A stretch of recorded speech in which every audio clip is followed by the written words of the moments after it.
পশ্চিমা বিশ্বের আধিপত্যবাদের বিরুদ্ধে নিজেদেরকে শক্তিশালী করতে গোপন এক পরিকল্পনা গ্রহণ করেছে চীন। এই পরিকল্পনায় বেইজিং সফল হলে পুরো বিশ্বের হিসাব নিকাশ পাল্টে যেতে পারে এবং চীন হয়ে উঠতে পারে বিশ্বের সুপার পাওয়ার। তবে চীন যেন কোনোভাবেই প্রযুক্তি শিল্পে যুক্তরাষ্ট্রকে টেক্কা দিতে না পারে, এজন্য দেশটির উপর নানা সময় অবরোধ আরোপ করা হয়। কিন্তু চীন এতে পিছিয়ে না পড়ে বরং প্রযুক্তি শিল্পে বিপ্লব ঘটাতে যাচ্ছে।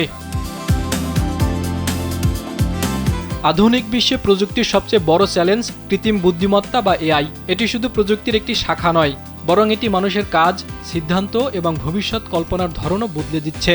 ফলে বিশ্বের বড় অর্থনৈতিক শক্তিশালী দেশগুলো এখন কারিগরি অর্থ এখানে বিনিয়োগ করছে। আর এতে করে চীন ও পশ্চিমা বিশ্বের মধ্যে চলমান প্রযুক্তিগত প্রতিদ্বন্দ্বিতা ধীরে ধীরে একটি নতুন শীতল যুদ্ধে রূপ নিচ্ছে, যার পেছনে রয়েছে সেমিকন্ডাক্টর বা উন্নত চিপ উৎপাদনের নিয়ন্ত্রণ। রয়টার্সের একটি অনুসন্ধানী প্রতিবেদনে বলা হয়েছে, এই অবরোধ মোকাবিলায় চীন একটি উচ্চ ঝুঁকিপূর্ণ ও গোপনীয় রাষ্ট্রীয় উদ্যোগ গ্রহণ করেছে। এই উদ্যোগকে অনেকেই যুক্তরাষ্ট্রের পারমাণবিক বোমা তৈরির উদ্যোগ ম্যানহাটন প্রকল্পের সঙ্গে তুলনা করেছে। এই প্রতিযোগিতায় মূল অস্ত্র এক্সট্রিম আল্ট্রাভায়োলেট ইউভি লিথোগ্রাফি প্রযুক্তি। আর এই প্রযুক্তি ছাড়া আধুনিক এআই মডেল, স্মার্টফোন বা উন্নত অস্ত্র তৈরি সম্ভব নয়। লিথোগ্রাফি প্রযুক্তির মাধ্যমে মানুষের চুলের চেয়েও 1000 গুণ পাতলা সার্কিট তৈরি করা হয়। প্রায় $25 কোটি মূল্যের 180 টন ওজনের একটি যন্ত্র আলোর রশ্মি ব্যবহার করে সিলিকনের উপর অতি সূক্ষ্ম সার্কিট খোদাই করে। বর্তমান বিশ্বে কেবল নেদারল্যান্ডস ভিত্তিক প্রতিষ্ঠান ASML এর কাছেই এই ইউভি প্রযুক্তির নিয়ন্ত্রণ রয়েছে। আর এই প্রযুক্তিগত সুবিধার উপর ভর করেই পশ্চিমা বিশ্বের সামরিক ও অর্থনৈতিক আধিপত্য গড়ে উঠেছে।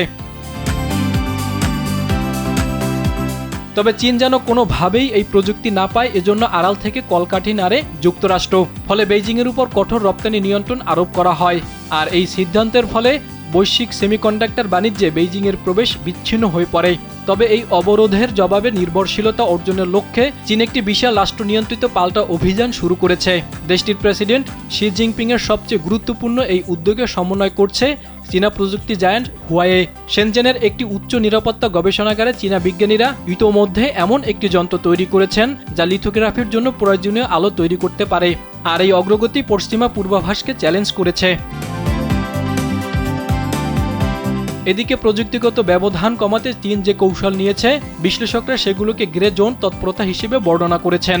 এর মধ্যে রয়েছে ASML এর সাবেক প্রকৌশলীদের সক্রিয়ভাবে নিয়োগ, চুক্তি স্বাক্ষরের সময় তাদের দেওয়া হচ্ছে $4 থেকে $7 লাখ, আবার নিরাপত্তার স্বার্থে তাদের নাম পরিচয় গোপন করার নির্দেশনা দিয়েছে চীন।